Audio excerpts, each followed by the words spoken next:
ராஜலட்சுமியும் ஐஸ்வர்யாவும் பேசிட்டு போனதுக்கப்புறம் மகா கொஞ்சம் தெளிவு வந்துடுது. சரி நம்ம உண்மை என்னன்னு போய் கண்டுபிடிப்போம். எனக்குமே சூர்யா மேலே ஒரு டவுட் இருக்கு. அவர் எதுவும் தப்பு பண்ணியிருக்க மாட்டாருன்னு கண்டுபிடிச்சே ஆகணும்னு சொல்லிட்டு மகா வீட்டுக்கு கிளம்பி போகிறாங்க.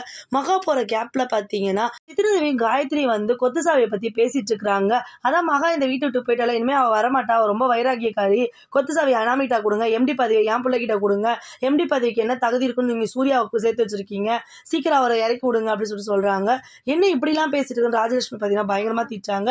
தாத்தா இங்க என்ன பிரச்சனை போயிட்டு இருக்கு சித்ரதேவி, நீ இந்த மாதிரிலாம் பேசிட்டு இருக்க, இந்த பிரச்சனைன்றதை ஃபர்ஸ்ட் முடிக்கலாம், அதுக்கப்புறம் எம்டி பதவி யாருக்குன்றத பேசிக்கலாம், இப்போ ஒன்றும் அவசியம் கிடையாது அப்படின்னாங்க. எனக்கு அவசியம் இருக்கு, என் பிள்ளை எம்டி பதவியில் உட்கார வைங்க அப்படின்றாங்க. நான் யோசிச்சுட்டு சொல்றேன் அப்படின்னாங்க. சூர்யாவுக்கு பார்த்தீங்கன்னா தலைகுனிவு ஆயிடுது. அங்க வந்து ராஜலட்சுமி பாத்தியாடா, நீ இவ்வளோ தூரம் நல்லவனா இருந்த, அந்த எம்டி பதவிக்கே இதுவாக இருந்த, இங்கே பாரு உன்னை வச்சுட்டு எப்படிலாம் பேரம் பேசிட்டு இருக்காங்கன்றாங்க. சூர்யா பார்த்தீங்கன்னா சாரிம்மா, நான் பண்ண தப்புக்கு நீங்க எவ்வளவு கஷ்டப்பட வேணாமா, நான் பாத்துக்கிறேன்றாங்க. மகா பார்த்தீங்கன்னா வீட்டுக்குள்ள